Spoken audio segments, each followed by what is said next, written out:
Era desde Chiapas, Tapachula, Chiapas. Por ahí no se les olvida, no se le acá abajo la campanita piquen, puchen. Un compañera de Chiapas y un compañero de los medios nacionales. Adelante. Buenos días, presidente. Jacobo, del Noticiero en Redes. Primero, del Poder Judicial, presidente, preguntarle cuál es su postura después de lo que vivimos el día de ayer. Hay gente en redes sociales que cuestiona por qué usted, teniendo el poder y la facultad, no ha emitido un decreto para limpiar de tajo la corrupción en el Poder Judicial. Es la primera pregunta, si nos pudiera explicar por qué no a través de un decreto. Usted ha convocado al Plan C, pero vemos que existe una actitud que ya es constante. Incluso ayer la ministra Yasmín Esquivel les dijo en su cara a los otros 9 ministros que estaban actuando de manera indebida al echar abajo pues el trabajo del legislativo. Entonces sería mi primera pregunta: ¿por qué no a través de un decreto, presidente, limpiar de tajo la corrupción en el Poder Judicial? Bueno, porque somos respetuosos de la división y del equilibrio entre poderes, algo que ellos no están cumpliendo. Ellos están en una actitud de intromisión en las facultades del Poder Legislativo. Lo que hicieron ayer pues fue corregirle la plana a otro poder. Es como si el Poder Legislativo decidiera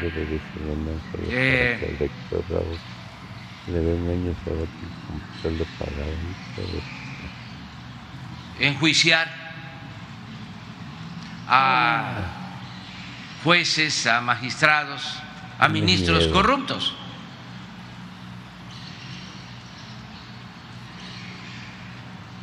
Tendría que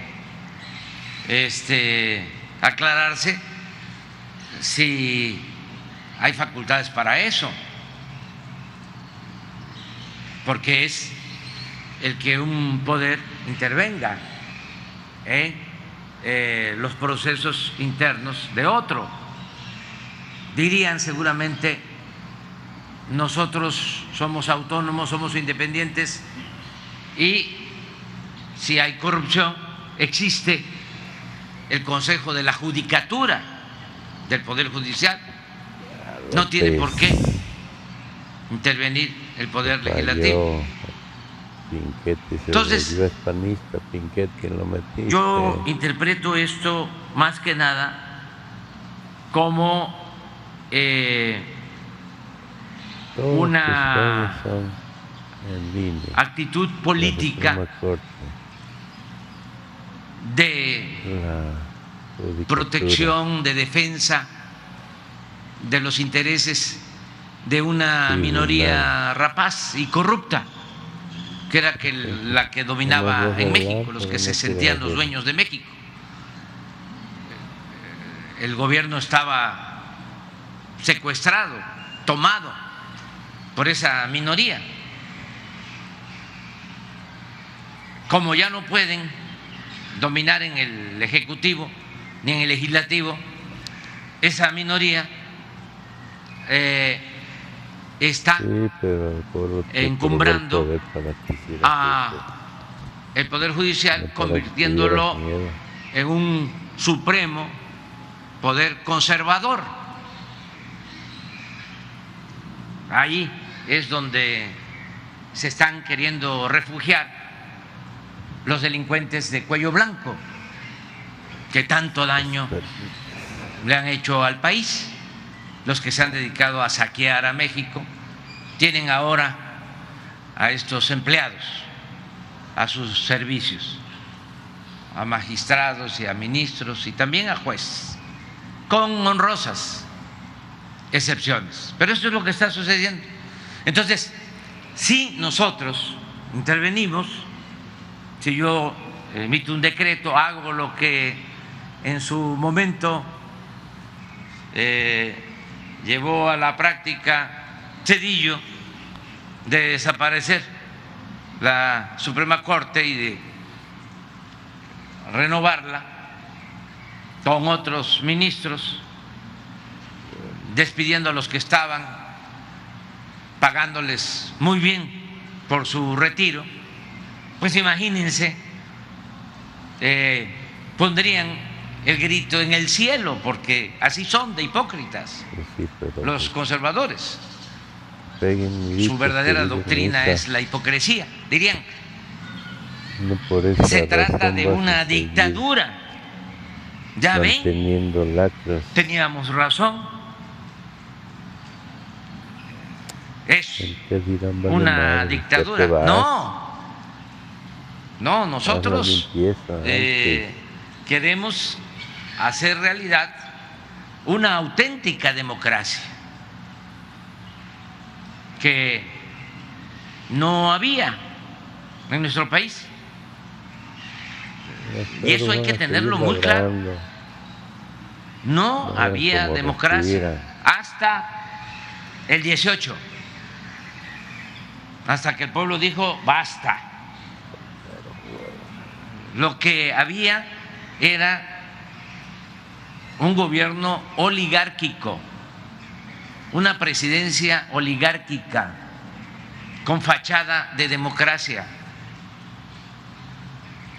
El Instituto Electoral, el Tribunal Electoral, el Poder Judicial, sí, todo eso, pero solo como parafernalia, solo como escenografía. En realidad, el gobierno estaba en manos de una mafia de poder y ellos eran los que mandaban en el poder legislativo. Pues miren lo que sucedió. Lo que pasa que hay mucha amnesia, no se hacen análisis críticos, la mayoría de los medios, también con honrosas excepciones, que no informan, sino manipulan. Pero imagínense, en 36 años de dominio de este grupo minoritario con su política neoliberal o neoporfirista, todas las reformas que se hicieron a la Constitución fueron para beneficiar a esa minoría rapaz y en contra de los campesinos. Acuérdense que privatizaron el ejido, que pusieron las tierras ejidales al mercado. Por eso ahora hay ejidatarios que tienen grandes extensiones de terrenos, ejidatarios latifundistas. Eso pasó en el periodo neoliberal. En el caso de los obreros, lo mismo. Todas las reformas fueron para congelar los aumentos salariales, para quitar prestaciones a los trabajadores, para privatizar las pensiones. Todas las reformas fueron para afectar la seguridad social, para entregar los bienes de la nación, del pueblo, a particulares, nacionales y extranjeros. Si están muy molestos porque no consumaron su obra de destrucción, porque el pueblo dijo basta y sonó la alarma, sonó la campana a partir de hace 5 años. Y así es que estamos rescatando a Pemex estamos rescatando a la Comisión Federal de Electricidad. Si no, no existiría nada. Entonces, todas esas reformas a la Constitución fueron para legalizar el pillaje, el robo, el saqueo. Y en el caso del Poder Judicial, pues lo mismo, para simular de que había democracia. Acuérdense cuánto engañaron de que eran distintos el PRI y el PAN. ¿Cuánto tiempo engañando? Pobre gente que se la creyó cuando significaban lo mismo. Entonces necesitaban una renovación del régimen de opresión, de injusticias, de privilegios, de corrupción, y hicieron el supuesto cambio, ¿no? La alternancia. ¿Y qué sucedió en los hechos? Pues continuó lo mismo. Para llevar a la práctica ese enjuague, desde el tiempo de Salinas llegaron a acuerdos con el PAN. Acuérdense que Diego Fernández de Ceballos pidió en el Congreso que se quemaran las boletas de la elección de 1988, siendo opositor, pide que se quemen las boletas de la elección en donde impusieron con fraude a Salinas. ¿Y qué otras cosas? Bueno, empezaron a unirse para impulsar el mismo programa privatizador y también en pago el PRI, el gobierno de entonces, les entregó a los dirigentes del PAN el poder judicial. Ellos mandaban y siguen mandando en el Poder Judicial abogados conservadores, reaccionarios, enemigos del pueblo, defensores de corruptos, de las minorías, gente nada más interesada en el dinero. Acuérdense que siendo Zedillo presidente, el procurador de la República fue Lozano Gracia, del PAN. Y eso, pues es lo que ahora estamos padeciendo, porque trae ese origen. ¿Cómo remediar esta situación? Pues no es con decretos. En la democracia el pueblo manda, el pueblo decide. En el artículo 39 de la Constitución se establece que el poder dimana del pueblo y se instituye para su beneficio, y el pueblo tiene en todo momento el derecho de cambiar la forma de su gobierno. ¿Qué es lo que hay que hacer? Voy a enviar una iniciativa de reforma a la Constitución.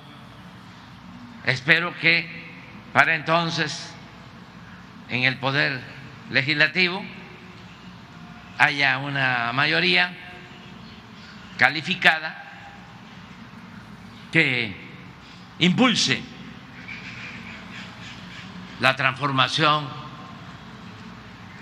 la purificación definitiva del gobierno y que se elijan a los jueces, que el pueblo elija a jueces, a magistrados y a ministros, como se hizo en la época del presidente Juárez,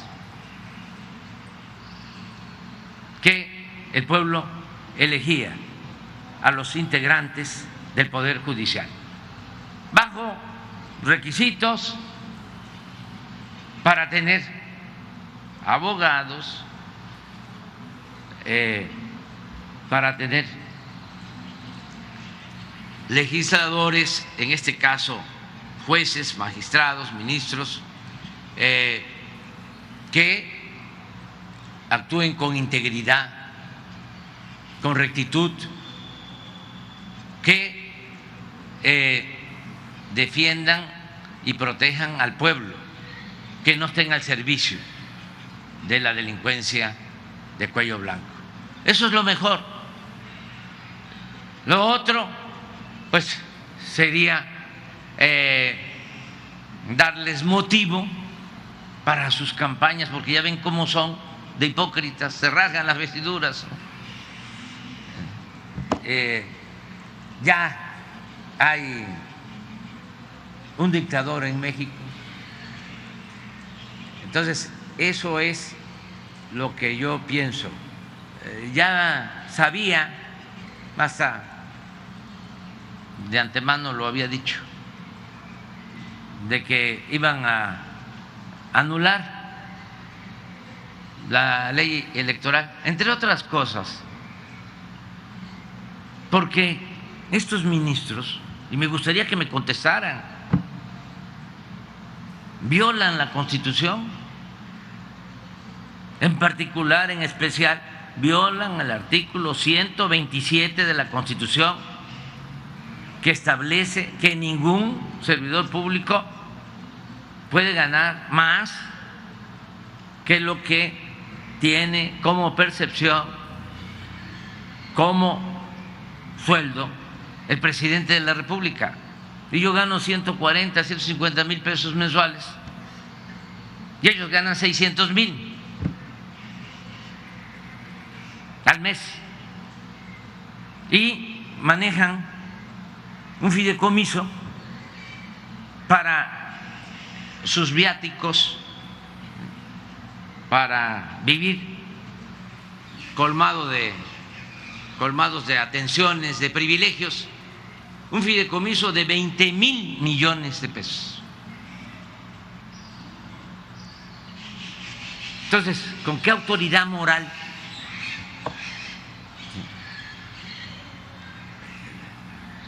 cuestionan el procedimiento del Poder Legislativo? Yo no tengo por qué opinar sobre lo que debería ser el Poder Legislativo, pero como ciudadano y también como presidente les diría, no se metan a ese litigio, no caigan en esa provocación, déjenlos, porque están menospreciando al pueblo. Piensan que pueden hacer sus fechorías y que el pueblo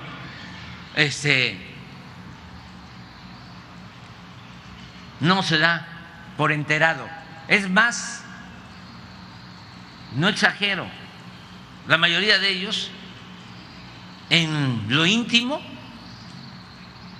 piensan que el pueblo no existe, que la política es asunto de los políticos, de las élites.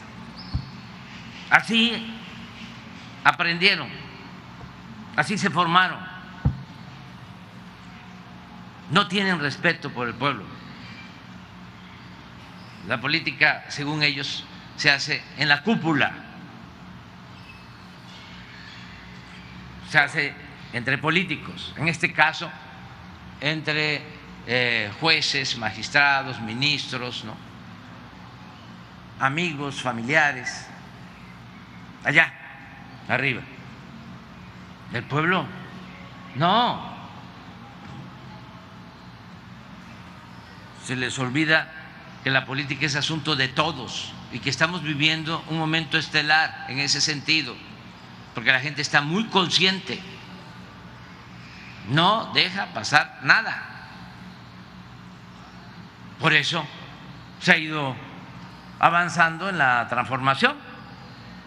Bueno, con decirles que les estamos ganando a los reaccionarios, aun cuando cuentan con el apoyo de la mayoría de los medios de manipulación, que no de información, con honrosas excepciones, porque aquí en Chiapas hay medios de información libres y verdaderamente independientes, cercanos a la gente,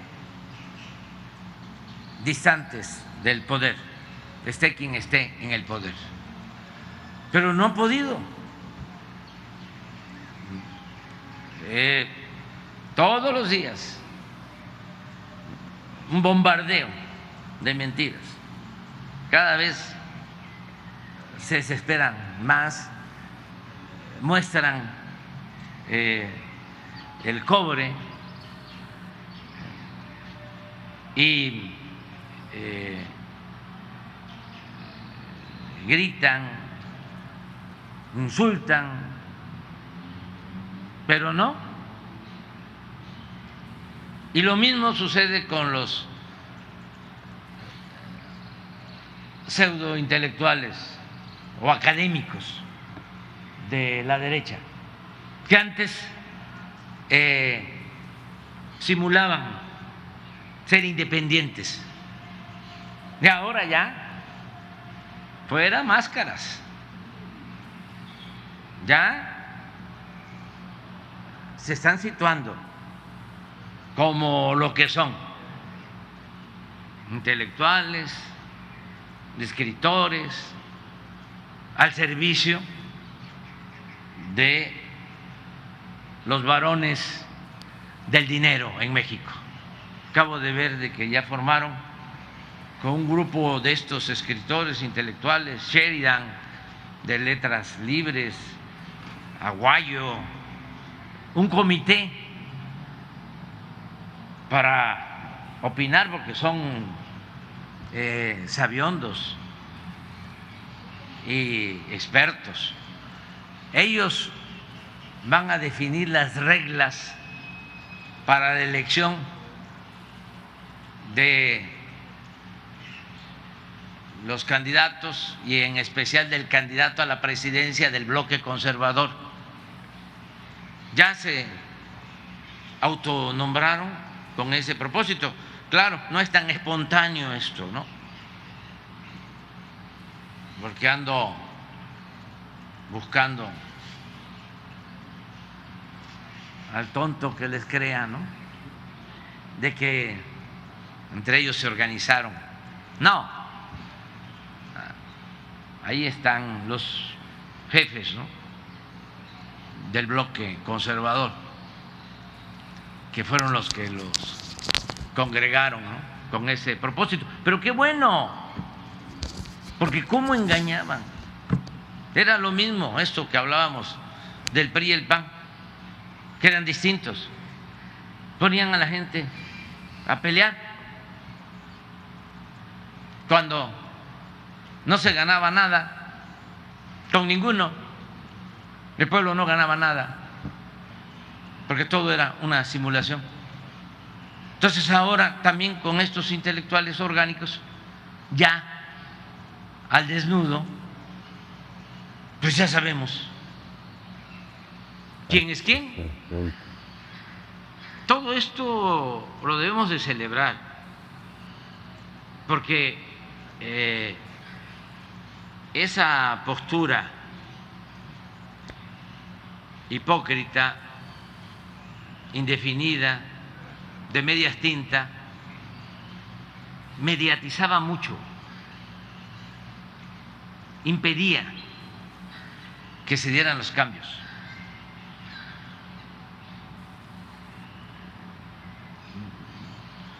Porque engañaban. Ahora no, ahora ya está muy claro. Son dos agrupamientos, como ha sido la historia de México siempre, conservadores y liberales con dimensión social, y que cada quien se acomode, pero nada de que soy independiente. ¿Se acuerdan que habían hasta candidatos independientes? Hubo una época El de Nuevo León. en que impulsaron desde el mismo régimen a los llamados candidatos independientes, independientes del pueblo, no del poder, y engañaron también muchísimo con eso. Hasta para la candidatura a la presidencia, la vez pasada hubo un candidato independiente, ni siquiera reunió las firmas que se necesitaban, pero como el que mandaba en el INE les dio la orden que lo registraran, no tuvo que juntar las firmas, o las falsificaron y le dieron el registro, porque necesitaban un independiente. Y todo esto también con el propósito de seguir confundiendo. Imagínense, Cuadri, que ahora es diputado por Coyoacán, y siempre me gusta poner el caso de Cuadri en debate, no por Cuadri solamente, sino porque mucha gente de clase media con mentalidad conservadora, aspiracionista, que serán ínfulas, ¿no?, de estar bien informados, son los que se dejan engañar, se dejan manipular con mayor facilidad. Pues imagínense, votar por Cuadri, pero en Coyoacán, donde se supone que viven los de mayor nivel académico, intelectuales. ¿Cuántas veces Cuadri, candidato a la presidencia? Como 2 veces. Impulsado por la maestra Elbester Gordillo. Pero todo eso ya se olvidó. ¿Qué dice Cuadri? Entre otras cosas, dice: si no existiera Chiapas, si no existiera Oaxaca, si no existiera Guerrero, México fuese una potencia.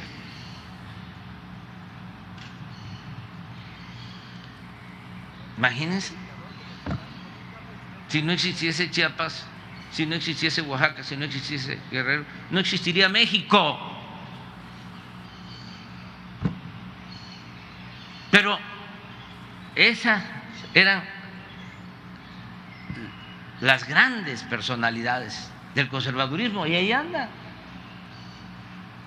Hace poco, no sé si tienes ahí la foto, el presidente del PAN lo afilia al PAN. No es para darles consejo, pero también un consejo no se le debe de negar a nadie. Pero ¿cómo lo va a afiliar al PAN? ¿Cómo va a sacar votos aquí en Chiapas el PAN con Cuadri? Se planteó que desapareciera Chiapas. Entonces, bueno, ya me extendí un poco, pero tenía ganas y es que aquí me inspiro Presidente, en mi estado.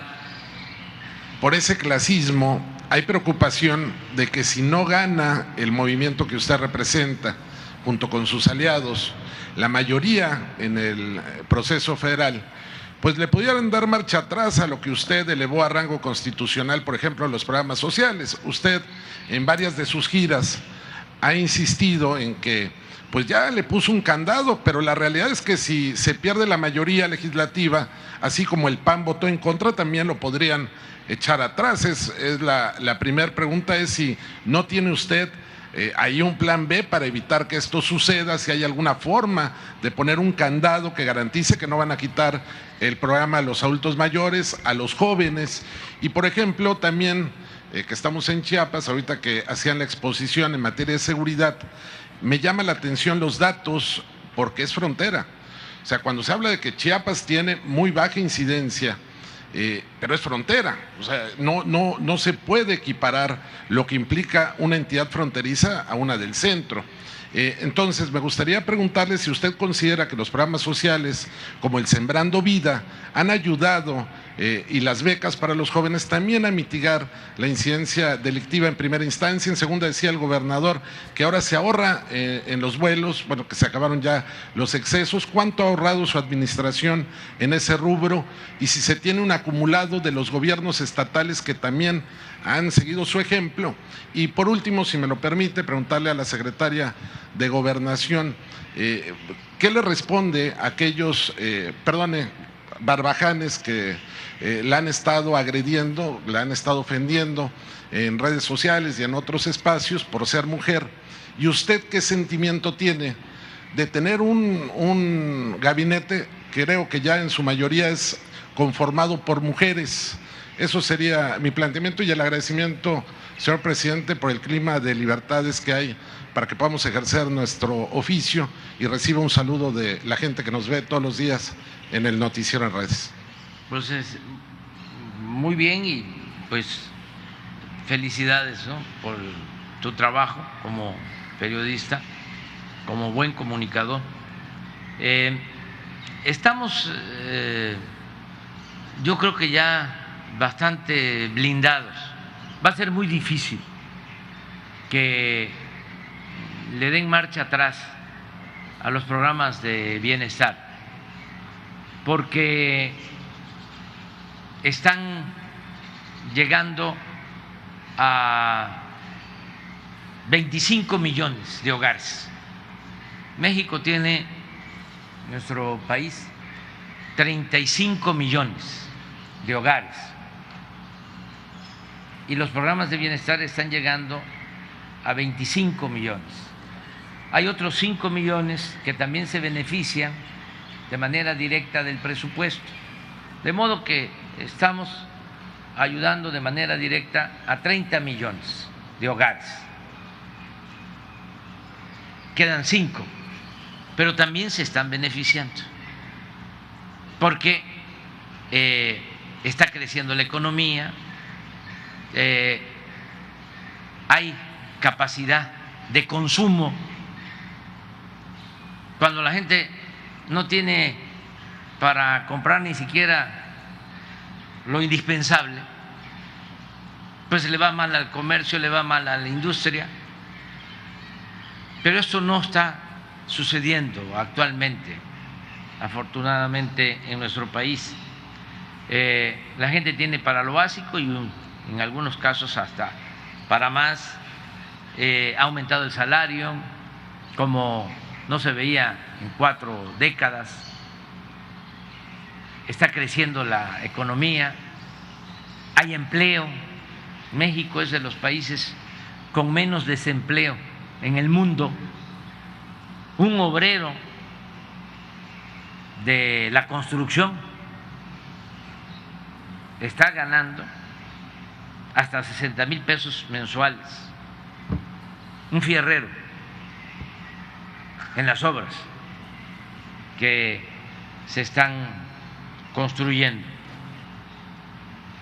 O sea, hay una situación muy favorable de modo que se benefician todos, todo el pueblo, hasta los de arriba. Desde luego, la estrategia nuestra fue y seguirá siendo la de apoyar de abajo hacia arriba. Antes se pensaba que si se apoyaba el de arriba iba a gotear hacia abajo, que la riqueza iba a filtrarse como si fuese contagiosa, ¿no? Se llamaba la teoría, pseudo teoría del goteo. Por eso rescataron a los banqueros con el FOBAPROA, con esa falacia de que si rescataban a los de arriba les iba a ir bien a los de abajo. Le decían mucho, si se llena el vaso, la copa va a derramar. Pues no, se llenaba el vaso, ya se iba llenando el vaso, la copa, y ponían otra, y nunca caía nada abajo. Entonces ahora fue distinto, ahora es de abajo hacia arriba, todo. Y aquí quiero aprovechar porque hay muchos migrantes también, chiapanecos. Quiero aprovechar para agradecerles a nuestros paisanos, porque sí son los programas de bienestar. De manera directa, en programas de bienestar estamos destinando este año 600,000 millones de pesos. Es histórico. Pero ¿saben cuánto se recibe de remesas? ¿Cuánto es el monto de las remesas? Lo que envían nuestros paisanos a sus familiares en México. 1 billón. Es muchísimo lo que nosotros, ¿sí?, de manera directa estamos apoyando. Pero nos quedamos cortos. Las remesas son la principal fuente de ingresos que tiene nuestro país. Y tanto los programas de bienestar como las remesas van abajo. Y eso es lo que fortalece el mercado interno. Por eso se beneficia el comercio, por eso se beneficia la industria, los servicios. Entonces, ese es el modelo. Bueno, por eso va a ser muy difícil que cambien, porque la gente no lo va a permitir. Además, ya hay reformas a la Constitución que logramos impulsar, aún en contra de diputados del PAN. Se logró una alianza con otros partidos, se reformó el artículo 4 y ya la pensión a adultos mayores se elevó a rango constitucional. Es un derecho. Además, hay un transitorio en la Constitución en donde se establece que esté quien esté en la presidencia, tiene que garantizarse el presupuesto para este derecho y tiene que ir aumentando año con año. Y así para las becas a estudiantes de familias pobres y para discapacidad. Entonces, ya se ha ido avanzando. No creo yo que puedan dar marcha atrás. Además, en el peor de los casos, tendrían mayoría simple, y toco madera, pero no tendrían mayoría calificada, que es lo que se requiere para reformar la Constitución. Y yo espero pues que el movimiento progresista sea el que tenga mayoría calificada para que no se modifiquen esos artículos de la Constitución y que se puedan aprobar otros en beneficio del pueblo, que se legisle en favor del pueblo. Los datos de seguridad en Chiapas, la verdad, son excepcionales. O sea, hay datos que no se pueden inventar. Hay cifra negra en delitos como robo, secuestro, extorsión, porque muchas veces no se denuncian, pero el homicidio se tiene que registrar. Ahí no hay cifra negra. Robo de vehículo tampoco hay cifra negra, porque o está asegurado el vehículo o al que le robaron el vehículo va y lo denuncia pronto porque no quiere que utilicen su vehículo para cometer otro delito. Entonces, y si vemos en el caso de homicidios, por ejemplo, a ver si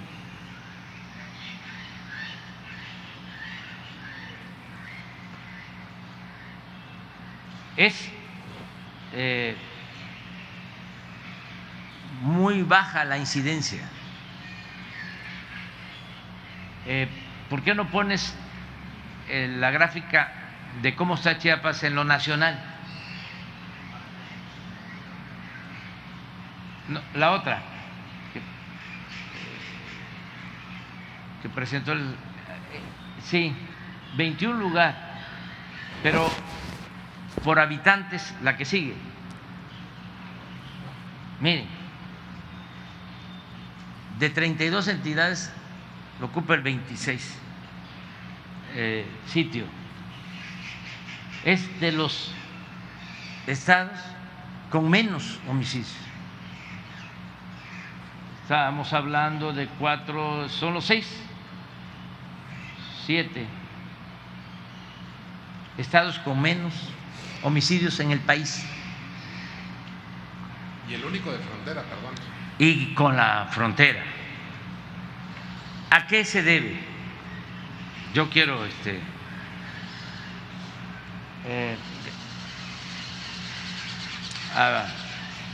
expresar una idea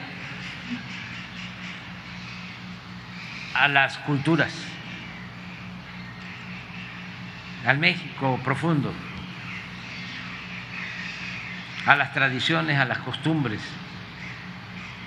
al conservar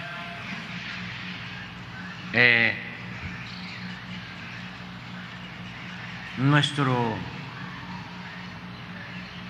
bagaje, nuestra herencia cultural. Se debe mucho eso. Entre más vida comunitaria, menos delitos. Se debe a que hay integración en las familias, ¿sí? No está roto el tejido social, hay ayuda mutua. Eso es importantísimo. Hay solidaridad, fraternidad, se ayudan unos con otros en la familia, en la comunidad. Por eso no hay que perder esos valores, esas tradiciones, esas costumbres. Otro elemento también muy favorable ha sido la labor de las iglesias en Chiapas.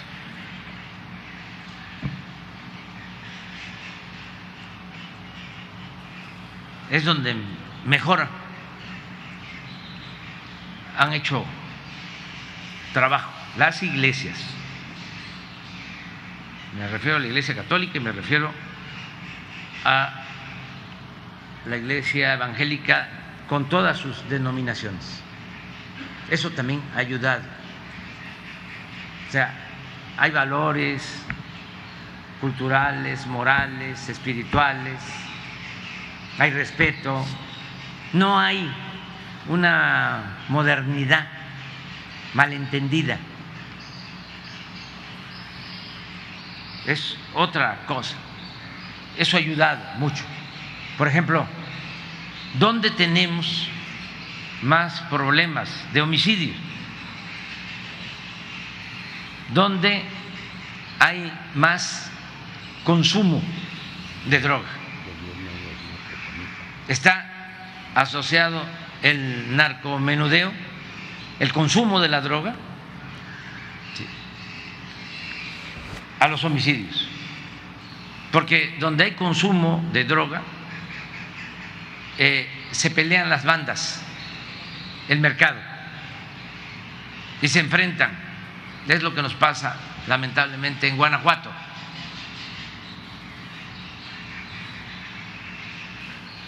Si vemos, Guanajuato está en quinto lugar, sexto.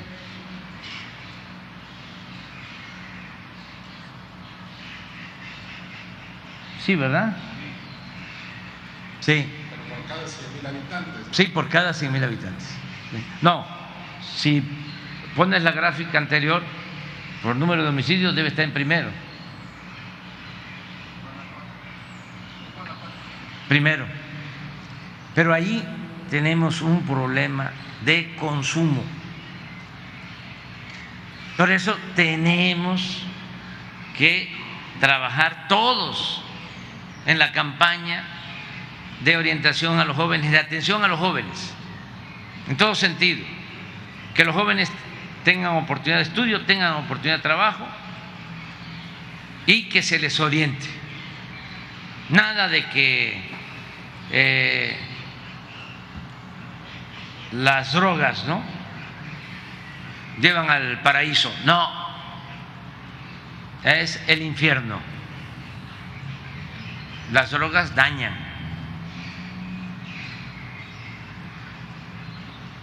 Tenemos que trabajar mucho en eso, porque en la medida que no haya consumo, pues no tenemos estos problemas tan tristes, ¿no?, de adicciones, como lo que está sucediendo. Decía yo, en Guanajuato en menor medida, pero como pandemia en Estados Unidos, con el fentanilo, donde pierden la vida 100,000 personas y la mayoría jóvenes. Entonces, tenemos que evitar eso. Orientar a los jóvenes. Nada de que es muy buena onda, ¿no?, la música, ¿no?, de ciertos corridos ahí, que es muy famoso, ¿no?, un artista, y que todo lo pintan color de rosa y muy viril, muy exitoso. No, el que tiene adicción al fentanilo se puede morir en 6 meses. Es una droga terrible. Y nada de que el que se dedica a eso vive feliz. No, eso es efímero. Todo eso que se transmite en las series de las residencias, ¿no?, donde andan los jefes y las muchachas guapas, muchachos guapos y carros último modelo, de lujos, y ropa de marca y joyas. Levantan el teléfono: presidente, le pido esto; general, le ordeno esto. Eso es falacia, eso es fantasía. La otra cara de la moneda es el sufrimiento de los jóvenes, de sus familiares. Entonces, que todos ayudemos, porque en la medida que mantengamos nuestros valores culturales, que no nos vengan a querer lavar el cerebro de que eso es la modernidad, que ese es el éxito. No, hay que no estés hablando tu lengua, no te vistas así, no te comas las heces o las digas de más. No, tienes que civilizarte. Al carajo con eso. La civilización es la que traemos por nuestro pasado y es una gran herencia cultural que debemos de sentirnos orgullosos, porque es lo que nos da identidad. Ya quisieran en otros países tener la herencia civilizatoria que tenemos los mexicanos. ¿Cuándo llegaron los europeos? Hace 500 años. ¿Cuándo florecieron las grandes civilizaciones mesoamericanas en Chiapas y en todo México? 2000 años antes de Cristo, dominando la astronomía, las matemáticas, el arte, la cultura. Nada más que vinieron a decirnos que venían a civilizarnos, cuando en realidad venían a saquearnos, como lo hacen todos los imperios, como lo hacen todos los invasores, colonizadores. ¿Cómo justifican de que van a oprimir a los pueblos, que van a explotar a los pueblos, que van a saquear a los pueblos? Pues considerándolos atrasados, salvajes, bárbaros, y ellos son los de la civilización. Yo hace poco hablaba de que cuando llegaron los europeos teníamos como 10 millones de habitantes.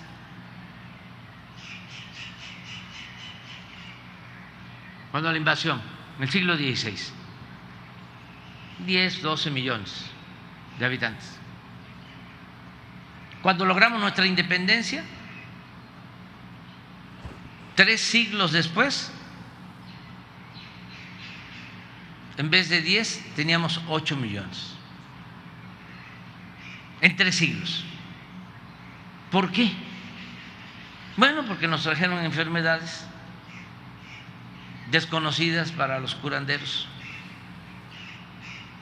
tradicionales y se convirtieron en epidemias. La viruela, por ejemplo, diezmó la población originaria. ¿Cuándo los civilizadores descubrieron la vacuna para la viruela? 300 años después. Ya 1808, casi cuando se obtuvo la independencia de México. 300 años después. Entonces, ¿dónde está la civilización? ¿Qué pasa ahora para tener un referente? Son otros tiempos. Nos afecta la pandemia del COVID. ¿Cuánto tiempo lleva descubrir y hacer una vacuna? 1 año. ¿Y cuántas vidas se salvaron? Millones de vidas en el mundo. Pero llevó un año. Entonces, todo esto de la civilización o barbarie es muy relativo y no hay que tragarse ese cuento y sentirnos muy orgullosos de nuestro pasado, de la grandeza cultural de México. Acerca de el trato a la secretaria de Gobernación, pues es una profesional, una muy buena servidora pública, con mucha experiencia, pero sobre todo sensible, honesta. Cuando fui jefe de gobierno en la Ciudad de México, del 2000 al 2005, la mayoría de los integrantes del gabinete eran mujeres. Creo que éramos 14 y eran como 8 mujeres. Y se hizo un buen gobierno. Ahora, lo mismo. Me siento muy orgulloso de que ya son mayoría mujeres o están iguales, pero las mujeres son muy responsables, muy trabajadoras, muy sensibles, muy honestas y me ayudan mucho. Pero no sé si tú quieres decir algo. Muy breve, presidente. Muchas gracias por la pregunta.